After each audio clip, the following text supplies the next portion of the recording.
Hi, everybody. Welcome to It's Sybil. I'm Sybil Wilkes, and I'm so happy.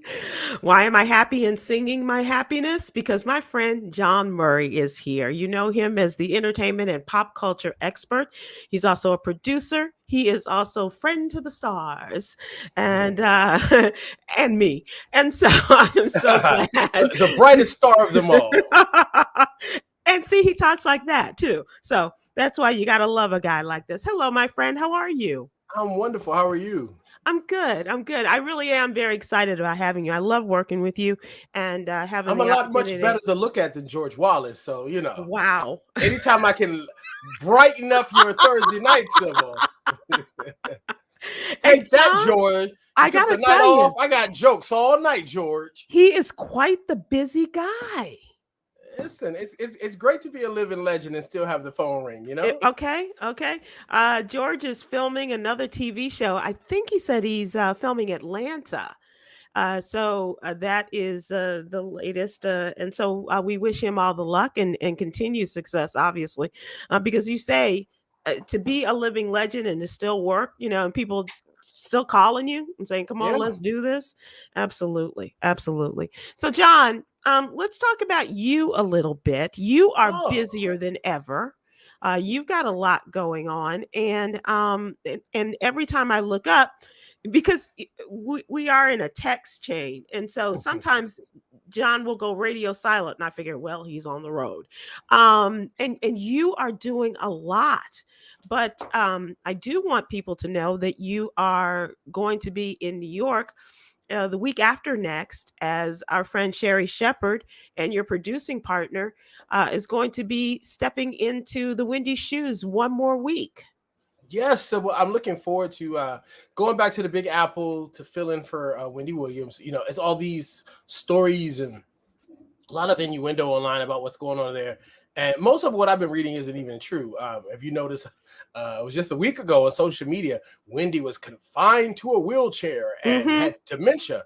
And now she's walking out of rehab facilities in Versace robes on her own. I don't know if she went to one of those tele-evangelist conferences and they laid hands on her Healed. and she's healed. But, she's having a health battle that, they've been sharing pieces of online. And throughout the process, Sherry and a bunch of other co-hosts have been able to go sit in for her on the show. And it's been a great experience. I've been on the Wendy show myself like 6 times during the Hot Talk panel. So going back with Sherry, my producing partner, and helping her, with hot topics and so many other facets of the show, it's stretching a muscle that has always been there. Mm-hmm. Like me and a lot of my creative friends, when we were on the phone, we're like, oh, this show would be better if you did this or you did that. And so I get to actually make those things happen. And so I was so grateful that people received her first week so well, because a lot of work went into that.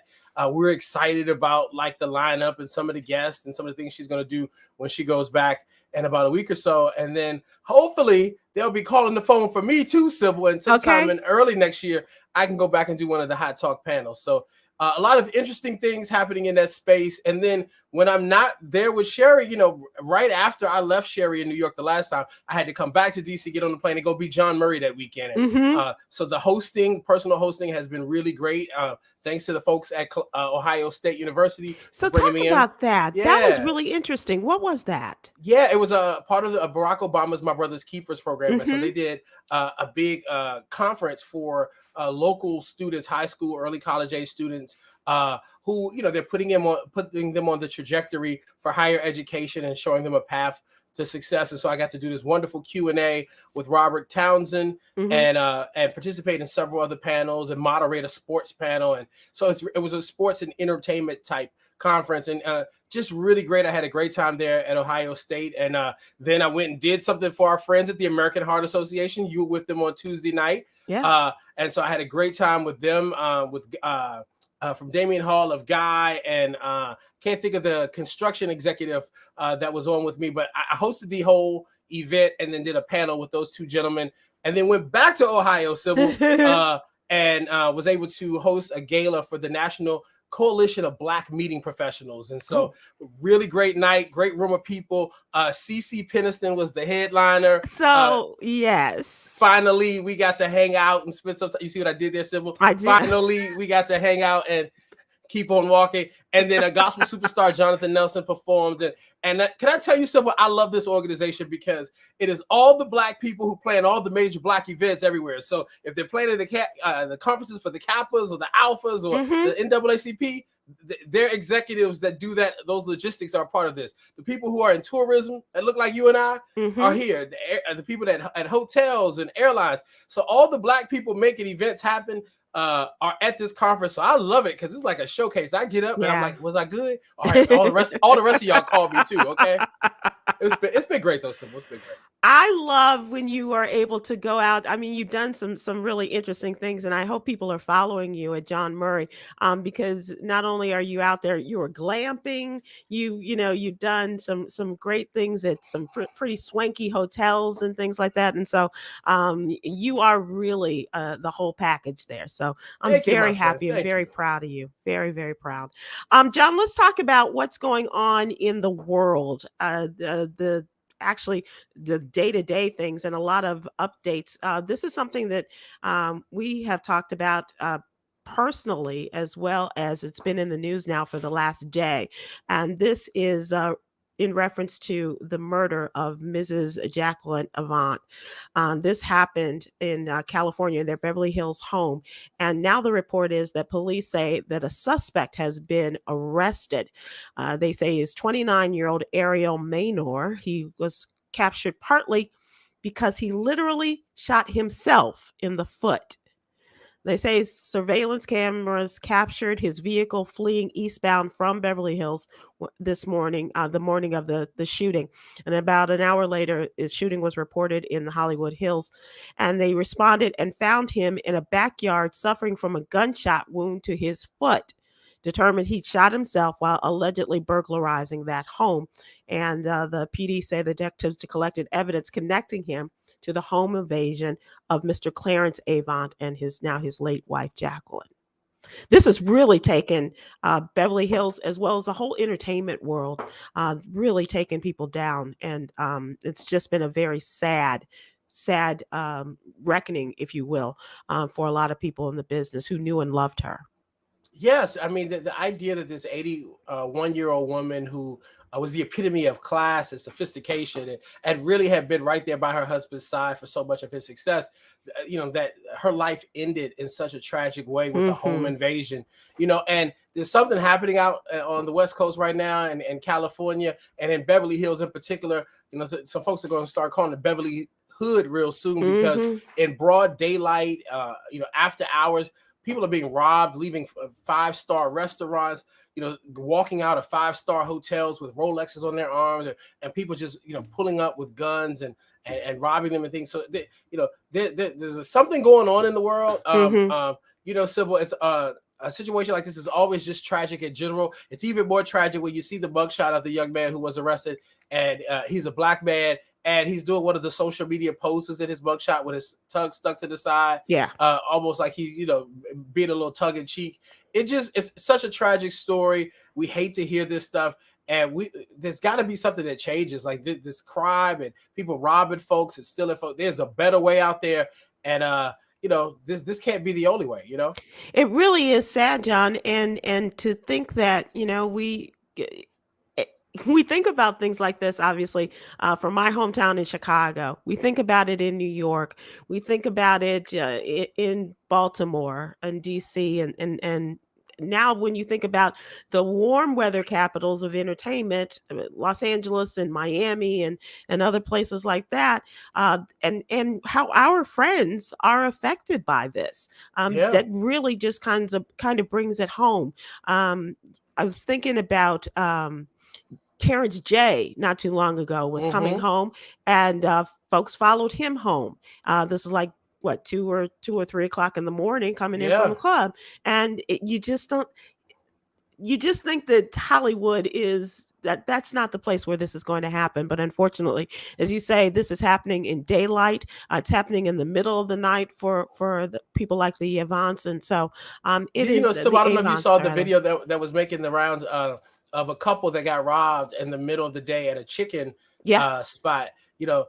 Our Sherry Shepherd frequencies that chicken spot about 3 times a week. And so And so she hasn't been since she saw the video. Okay. But to think that this is a place that she goes to pretty regularly with her son. Mm-hmm. And in the middle of the day, somebody just came in and stole someone's jewelry and their money and stuff while they were, just trying to have a lunch. It's something crazy going on in our world. And listen, Black Lives Matter has to matter for our interactions with each other, and not just when we're killed by cops or white people. And so these young Black people in particular who are perpetuating these crimes and leaning into stereotypes that people think that this is what we do to each other and how we move in the world. This has to stop. I know there are folks who say, "Oh, don't be so quick to move to judgment," and we've got to get to the heart of why people result to these type of things. And yes, that is also true. But in the interim, there are folks who are dying. There are folks who are suffering. There are folks who are being harmed by people who are just robbing and stealing when they could be out here working a good job and making an honest living in their own right. Yeah, and I think about my hometown of Chicago, and perhaps being able to go home for the holidays, but carjacking is the big thing, that is just multiplied by hundreds of percent, let's say, in terms of carjackings in the city, and women getting carjacked in the middle of the day. Because it used to be when I was a kid, and the older folks would say, "Well, let me get in before it gets dark," Yeah. And now people are so brazen. I mean, look at what they're doing at Nordstrom's and other high-end stores, and things like that. So, let me just one more thing, bringing it back to Mrs. Avant. Among the tributes to Mrs. Jacqueline Avant was one from Bill Clinton, who said, "Jackie Avant was a wonderful woman, a great partner to Clarence and mother to Alex and Nicole, an active citizen and a dear friend to Hillary and me for 30 years. She inspired admiration, respect, and affection in everyone who knew her. We are heartbroken, and she will be deeply missed." And to a person, John, as you have said, and others, to a person, those are the words that are used to describe this lovely woman. Yeah, I would suggest anybody who wants to know more about the Avon family, there's a documentary on Netflix called The Godfather of Hollywood. Mm-hmm. And he is somebody who was a mover, a shaker. He's what the kids would call the plug. Right. Right.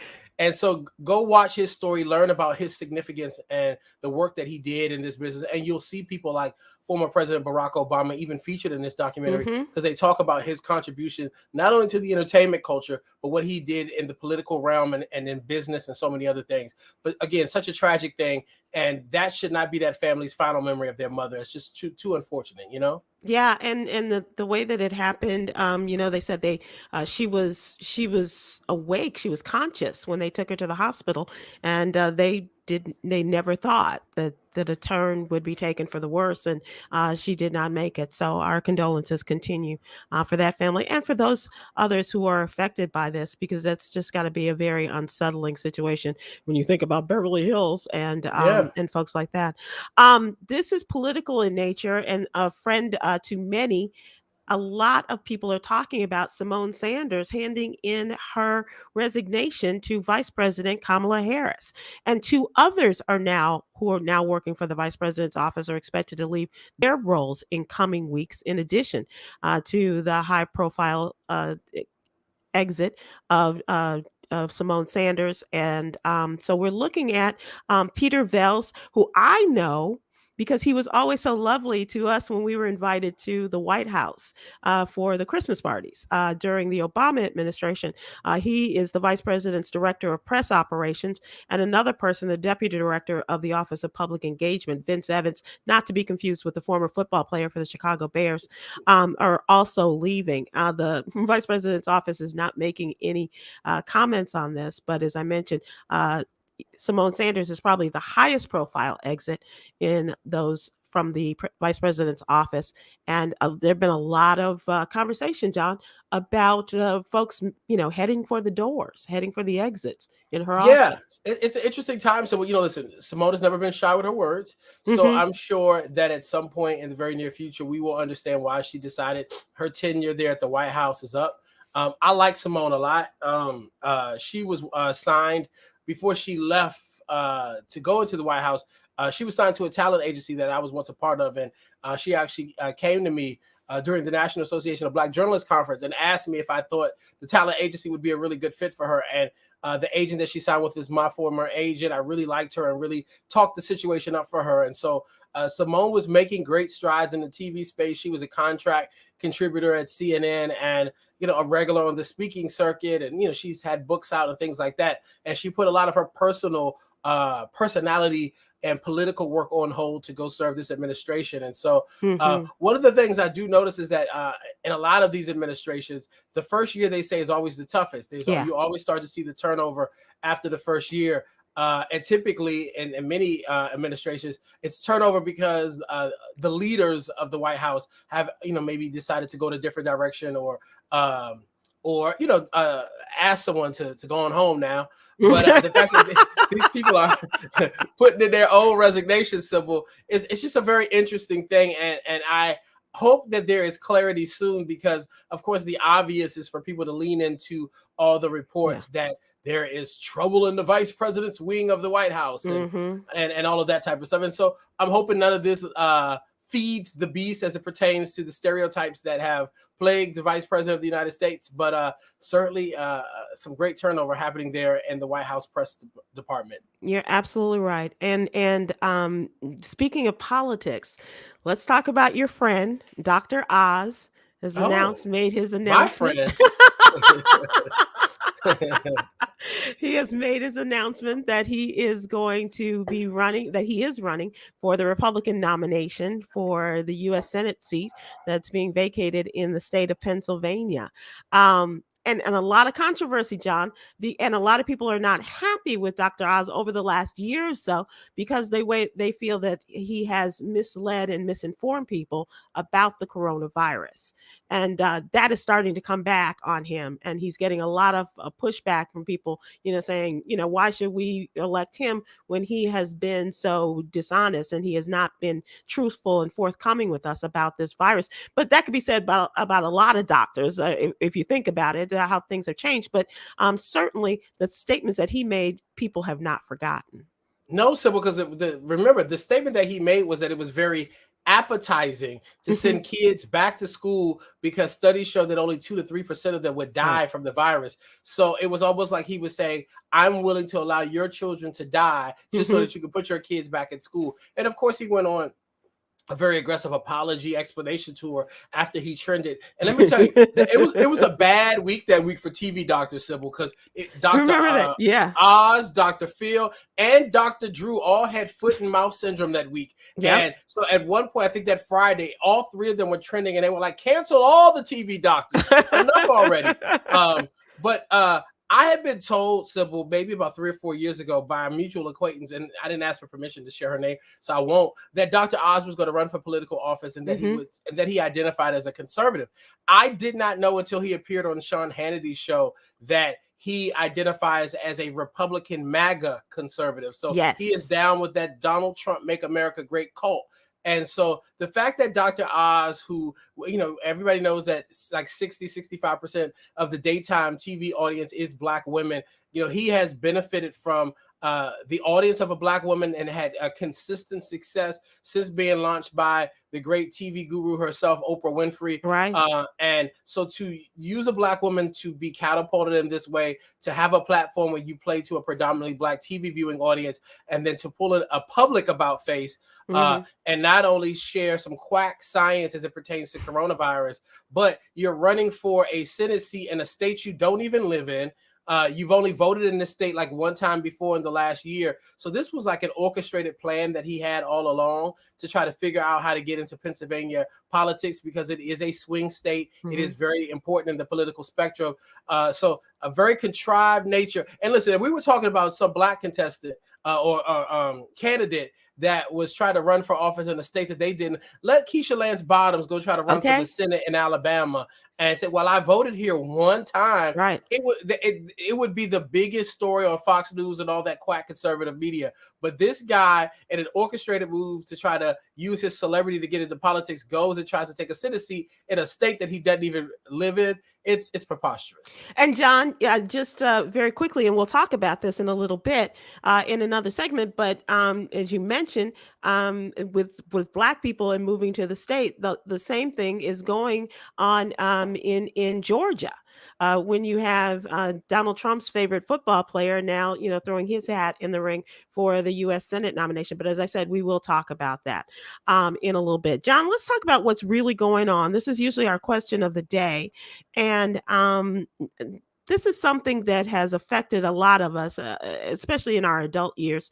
I dare say it is not the kind of situation that we really talk about much, but this is definitely what's going on now. The recent report is about the suicide of Joe Douglas, the manager of Frankie Beverly. Mm-hmm. Recently, I think it was this week, John, the word came out that Joe Douglas had committed suicide. And so there's so many questions that people have about what people are going through when they reach that point. And we ask ourselves, did I see any of the signs? Could I have done something to prevent that? And the closer you are to that person, obviously. But it's also, you just never know what that tipping point is for people. And especially as we have been through this pandemic and living, in in seclusion pretty much. So let me ask you and ask our listeners and our viewers, what was the point in your life when you thought you could not go on? But as your grandmama told you and taught many of us, just keep living. There's those points. So it could be a breakup. It could be, losing that great job. It could be, being broadcast and arrested as someone who tried to get their kid into college wrongfully. All of those things, and a lot of embarrassment that goes along with it, or personal or public. But have you ever reached the point where you're just like, man, I gotta pray my way through it, or I don't think I can go on? Or do you know of those? I've definitely had personal obstacles and roadblocks where I was frustrated and you feel like, oh, it's the end of the road, and how do you push through? I don't think I've ever been at a place where I was like, I'm going to end it all. Mm-hmm. I've always had a little more fight still left in me, and so. But I do know people who have gone through the storm and had obstacles and faced life adversity to the point where they had contemplated suicide. I know people who have dealt with grief in such a magnitude that they wanted to go ahead and end it so they could die with their loved ones. I had called you about this story the other day because I had been hearing rumblings that his suicide had happened, and I had a psychologist who told me that the appropriate term now is death by suicide, that we are to stop saying committed suicide. And they have like some psychological reasons for why committed suicide is just the wrong context in which to use the word. So I've been trying to be intentional with my language. I know, I think I said it a few minutes ago, but it's death by suicide. I know some people close to this situation that believe that maybe a medical diagnosis or something of that magnitude could have pushed him to this place. Right now, that's just a few people's conjecture that we're very close to this music enterprise and this man who kind of led the enterprise. And I know of other people who have had medical diagnoses with cancer and things like that, and just did not want to endure all that comes with cancer treatment and stuff like that, and had committed suicide. But anytime that somebody's at their breaking point, that you think that you can't go on in life, I really wish that people would reach out and just open up to people. I know particularly as Black men, and sometimes as Black women, we believe we have to be Superman and Superwoman, and we carry so much weight, and we can be strong for everybody else, but don't know how to open up when we ourselves need a hand. And so if you're carrying all this stuff, a counselor once told me everything that you push down at some point is going to come back up. And so you got to stop pushing that stuff down and trying to carry all that weight yourself, because at some point the weight might overtake you and then you do something like death by suicide. And so I really hope that people will try to reach out to folks and use the resources that are out there, the suicide hotline.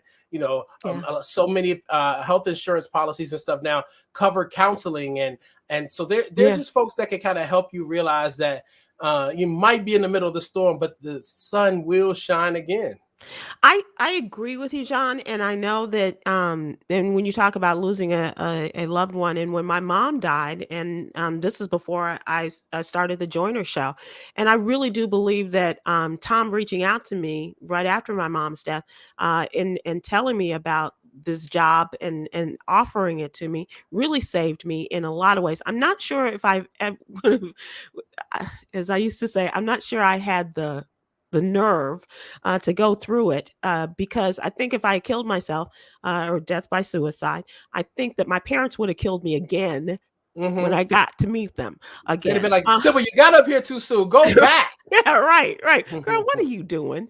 And my dad's like, "Well, girl, you ain't finished yet. Go on." So I think that we many of us have those moments, but getting to that, and I think that it also is incumbent upon us to follow through on what we've been talking about here on this show and through our other platforms is check in and check up on Mhm. our folks, and especially as we are because many people are still quarantining. If you think about it, we're Mhm. still not out and about, and all of these things that, and if you're, especially if you're living alone, all Mhm. of these things that get into your head, and you don't have any contact with the outside world in terms of going out, getting some sunshine, and all those other kinds of things, that can really play with your head, in addition to whatever other ailments you may have. And Sybil, we're in that time of year where people deal with seasonal affective disorder, Yes. SAD, where the Yep. time change and it getting dark at 4:55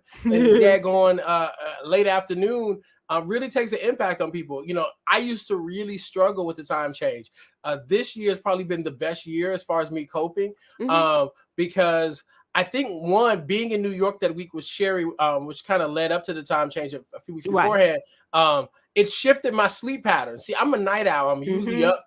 Going to bed early for me is going to bed at 1 o'clock in the morning. Right. And so, but having to go to bed at like 11 because we had 5:30 wake up calls and 6:30 lobby calls.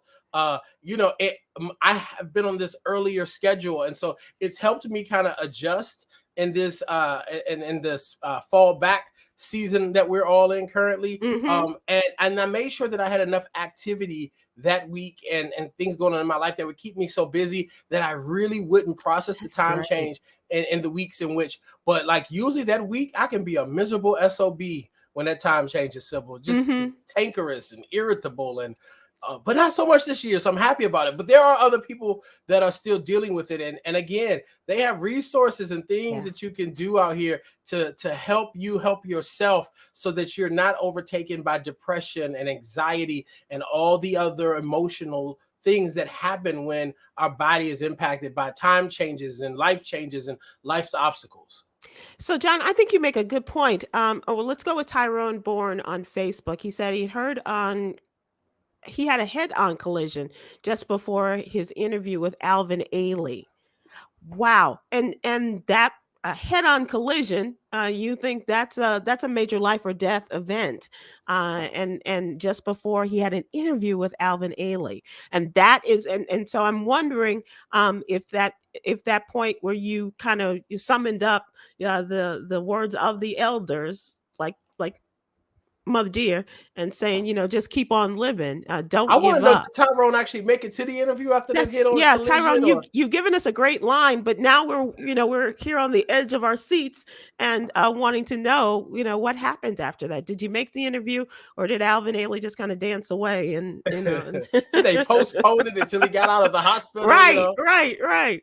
Or Kimberly did he show up to twirl around with the arm with a sling on his on a arm, cane or you something, know?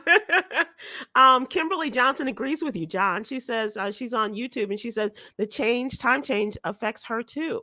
I don't have that so much with the time change, although I will tell you, Tom Joyner hated when we would go into daylight saving time. Losing that hour had an effect on him. So I can see how the Mm, different times will affect you because with you, like with you, the darkness. I like having the longer days of sunlight mhm. or more hours of sunlight. I should say the days And aren't any longer. But oh, definitely. Tyrone never made it to the interview, Sybil. He was in the bid for almost a year. So we apologize for joking on your Oh, behalf, Tyrone, because Tyrone, my because God, that yeah. accident really took a toll on you, and I can understand why you felt like you were at your wits' end. And so I'm glad you've recovered. I I hope you've am recovered. too. And Tyrone, one more thing I need to ask of you. If you'll share what what was that turning point for you that, kept you going and made you decide not to go to the other direction, into the other realm? Because I think that can be inspirational to people too.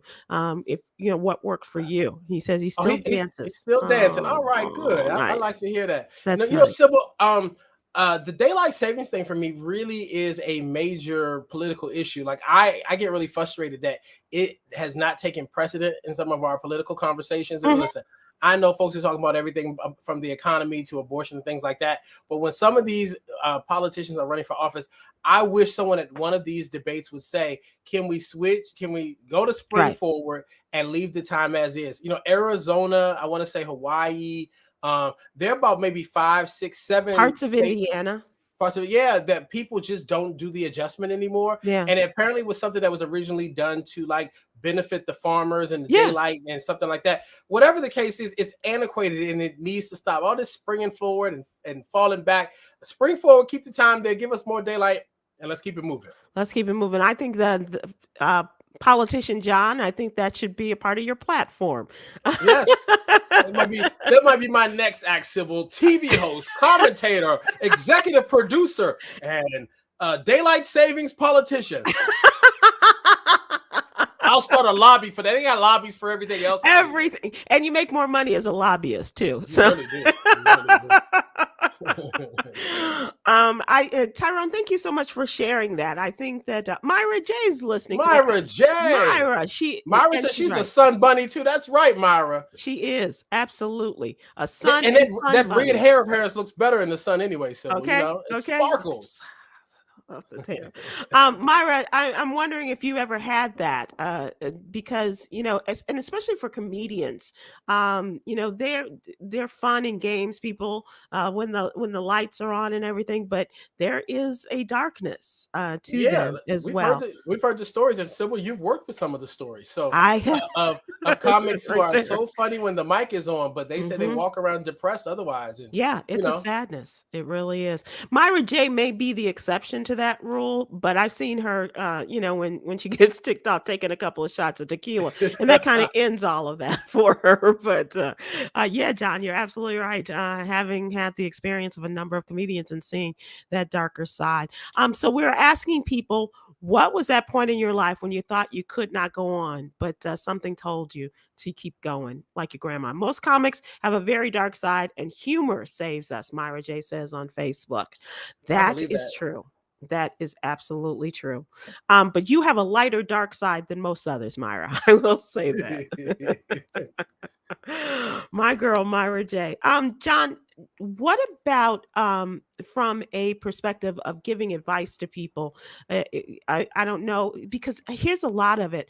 Do people check in on you because you do, Yes, because I'm usually the strong friend in most relationships. So I'm usually the one that is holding other people up. But I do have some folks that are really good about checking in with me, checking in on time. One of my friends down in San Antonio, Texas, Courtney Beard, is just always right on time. And always says, listen, brother, if there's ever anything going on, just come get on the plane, come stay in the guest room with me and my wife.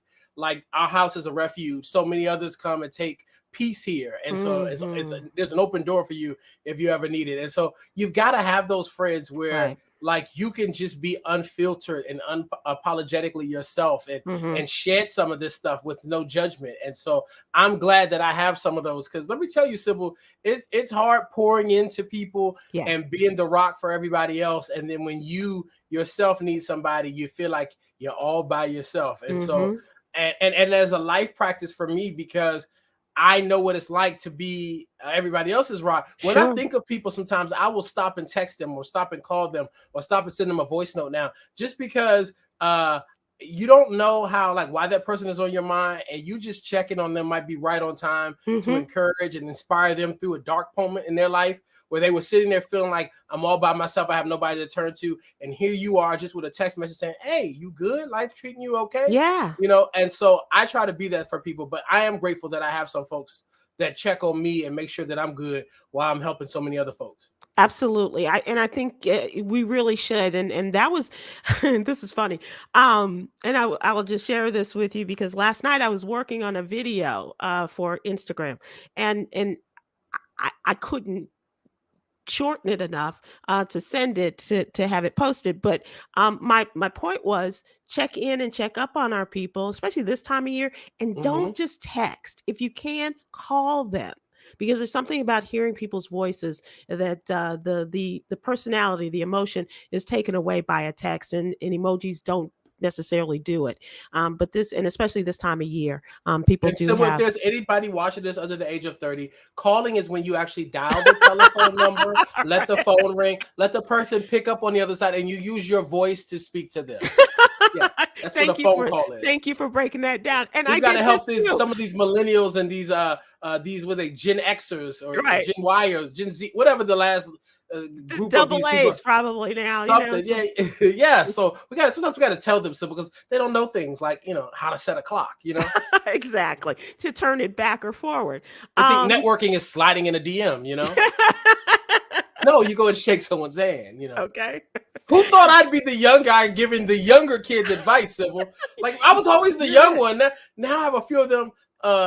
Like my barber's 25, so he kind of talks to me like I'm an old head. Sybil, like That's know, funny. I used to sometimes talk to Tom and Jen on the radio, like y'all old head. Like, Okay. You asking me about the Ohio players? Can we talk about Drew Hill?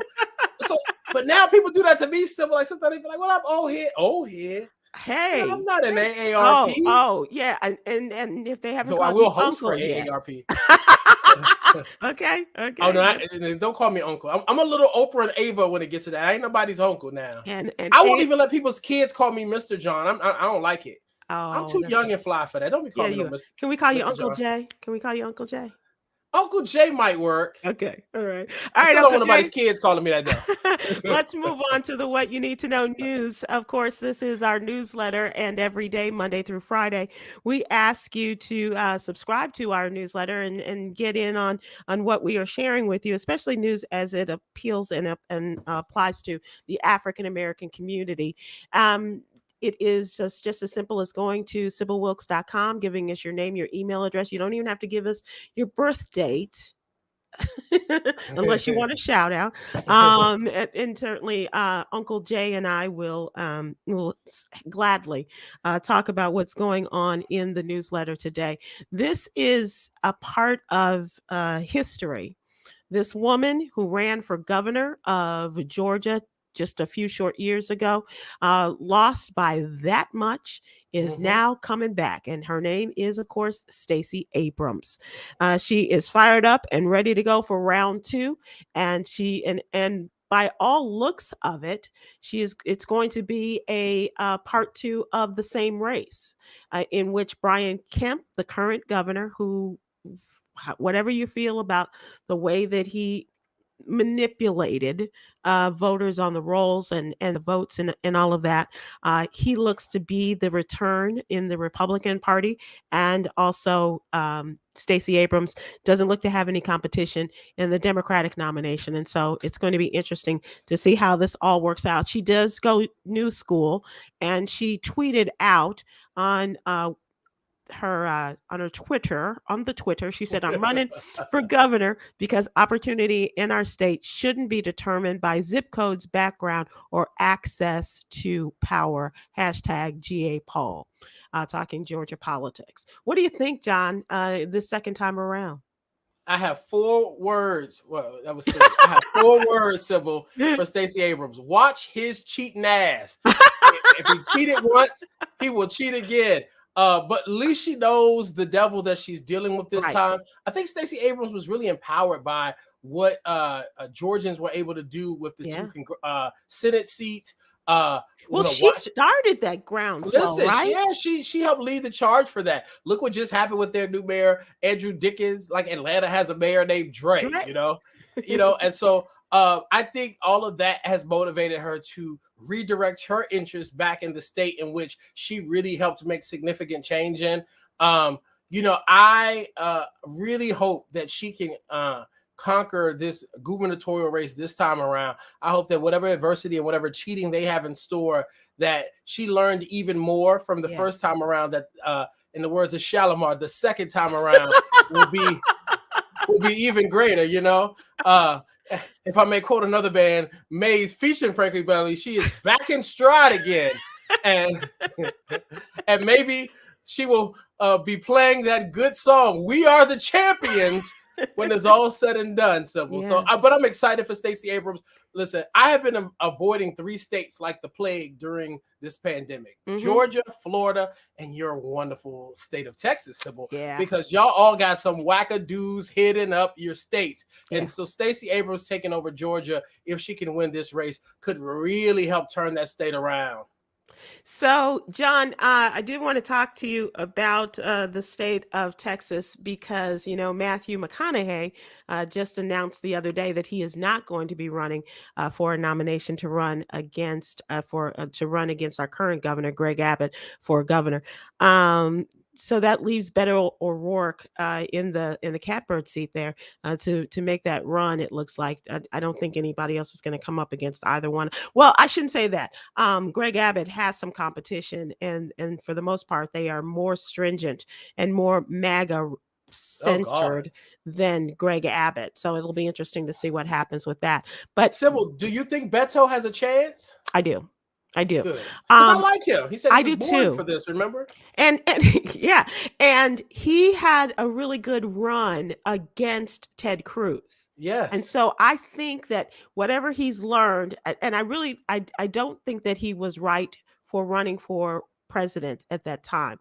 I thought he felt, well, what have I got to lose? A little ambitious, absolutely. Yeah. But I do think that focusing on all the things that Greg Abbott has done wrong for this state and the direction that he has moved this state in, I think that people are recognizing from the winter of our discontent and the way all of that happened with Ted Cruz, you know, leaving and this isn't Ted Cruz, but it is still about the way the Republicans have run this state. And so it's going to be interesting to see how this all plays out. And I think that he has a really good chance. I really do. Maybe Greg Abbott will lose the gubernatorial race and then he will act like Ted Cruz and go to Cancun and just never come back. That'd be great for the state. Wouldn't it be great if he got caught at the wall? Oh, and keep him there. Lock him up. Just use all their phrases against them, Sybil. Okay.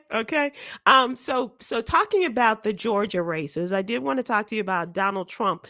He's teasing his 2024 presidential run while he was out there campaigning for Herschel Walker, who is running for the Republican nomination for Senate in the state of Georgia. He's gearing up for another run, and he's pretty much announced it while he was out campaigning for his very good friend, Herschel Walker. He was front and center with the former football star and the Senate hopeful at Mar-a-Lago. He didn't even have to go to Georgia for this, and Georgia came to him after Walker introduced him as the greatest president ever hold office. And he gave all of the Trump supporters a lot of double talk. He said, I ran twice. We won the first time. We won the second time by much more. It was really big. And we did better the second time. And I think you'll be very happy with what we're going to say about the third time. You know, so speaking of Wendy Williams, Herschel Walker is somebody who should be confined to a wheelchair and somebody who is probably battling early onset dementia, though in the sports world, we call that CTE. Okay. If you're not going to tell me that man isn't the wackiest of the wackadoos, yeah. I mean, the elevator clearly does not go to the top floor. He has become a GOP political pawn. Hearing him talk is just silly, obnoxious, and outrageous. And oh, by the way, his triple marginalized son, who is heavy MAGA, but checks a whole bunch of marginalized boxes himself, is even worse than his daddy. So I don't know what type of cereal they were eating in that family, but the milk was sour and it messed all of them up. And let's talk about his domestic violence encounters over the last few years and running for this. Do you need me to look up CTE again, Sybil? Wait a minute. I think you've made the cause for and for folks who don't know, he's running for the Republican nomination, and this is the race in which in which Raphael Warnock is running for a full term for the United States. And they're like, didn't Raphael just win? And yeah, it was running to fill out the term that was exited by the former senator there. So we'll see what happens listen, with that. and we need those black pastors. It's time to galvanize your people. So Jamal Bryant and William Murphy and Gerald and Tammy Haddon and all those folks with those mega churches and stuff in it. Listen, Lottie, Dottie, and everybody, if y'all mess around and get crazy ass Herschel Walker to be the new senator for the state of Georgia, y'all gonna have a real, you think you got it rough now, it's gonna get even rougher. Right. And so it's a two-pronged thing. You in terms of running for the U.S. Senate with Reverend Warnock, as well as running for the governorship in with Stacey Abrams. So that's a 1-2 attack that's looking pretty attractive to a lot of folks to go down there and lend their support. I can't wait to see what Keisha Lance Bottoms does next too. John, I am so with you. I've been trying to reach out to her because I think I'm fascinated by this woman. I loved having the opportunity to talk to her in the past, and I have so much curiosity, like you, about where she lands next. I think there's a big corporate job with her name on it, Sybil. And that was part of the story, was that she was going to go work with Roz Brewer at Walgreens. That was one of the original stories when she first announced that she would not be running for re-election. And so it'll be interesting to see. But I think the world is her oyster as far as what she can do next. I really do. We like her. Absolutely. So we go from Keisha to Dre. I like it. Listen, we have a LaShonda next. My mayor's name is LaShonda. Let's talk about the coronavirus. This is something we do every day in the newsletter. And recently, the cases of the Omicron variant have now Omarion variant, Sybil. I'm sorry, Omar. Is that what Sunny called it the other day? She called it. Sunny's tuned into social media. The Omarion variant. Omarion. Hey. If you've seen the meme, you understand what I mean. You got it. So there have now been cases in the United States. First in California, second in Minnesota, and third in Colorado. And the one from Minnesota, the person had not traveled outside of the country. They say that he was in New York City at the is it the Jacob Javits Center? He was there for an anime convention. Put that on my list of places that do not go when I get to New York City. Right. Jacob Javits Center. Okay. He was there for the anime convention. And have you seen people at those anime conventions, Sybil? Yeah. So for the folks at home that don't know, anime is like when you were into video gaming and the video gaming characters and you've grown up on cartoons and things like that. So you go to these conferences in weird costumes, dress up like your favorite cartoon characters or video game characters, or you reinterpret, like if there's an athlete or somebody who was very notorious, you might dress up like a Dennis Rodman. And so it is it's a very quirky Halloween without it being Halloween type of environment. Right. And I can see why somebody there may be walking around with the Omarion variant. And they say, we're getting into that season where when you are in closed situations, you got to have that mask on. And I know people become very comfortable, but the state of New York is really on top of things. But I suspected that this was too much. And New York City in particular is a lot more stricter than the rest of the state. That was one of the things that Joy Behar was talking about today. She wishes their New York governor would do a statewide mask and vaccine mandate like New York City has done. I will tell you that for the most part in New York City, I felt very safe. When we were working on the Sherry Shepherd show, well, I guess that'll be what's to come. When we were working on the Wendy Williams show, we got you have to be fully vaccinated to go into the building, but we got tested every single day.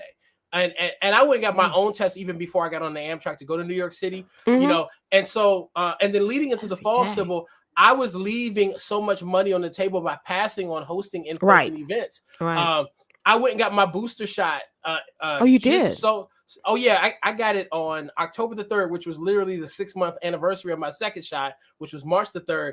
And I don't know that I was necessarily eligible, but they didn't ask me. So they let me make my appointment. I went because I felt like in order for me to host events and the biggest event that I've been to since being double vaccinated and having my booster was the gala in Cincinnati. There was probably about 150 people in the room, but it was still very much spread out.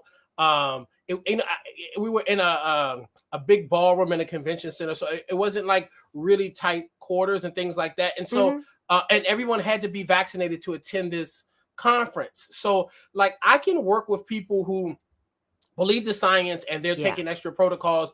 But I wanted to have that extra safety vest on before I was inside in larger groups of people. And then I'm also still getting regularly tested in addition to all of that. So. Right. Yeah. And that's the key, John. I think you're absolutely right. And I think it's 6 months after your second shot.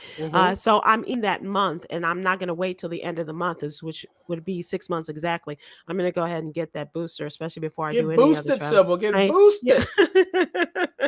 You know, it's really necessary. I just don't want, to go and one of the things that they've been pointing out on the news, Sybil, is that all of the people that have gotten the Omicron, I'm so used to saying Omicron now, and I don't even know how to say it for real. But the people though who have gotten the Omicron, that they were all vaccinated and had very mild symptoms. Yeah. And so the fact that the first reports of this variant were so dire and so severe, and people were concerned about the impact on the vaccines and all of that stuff.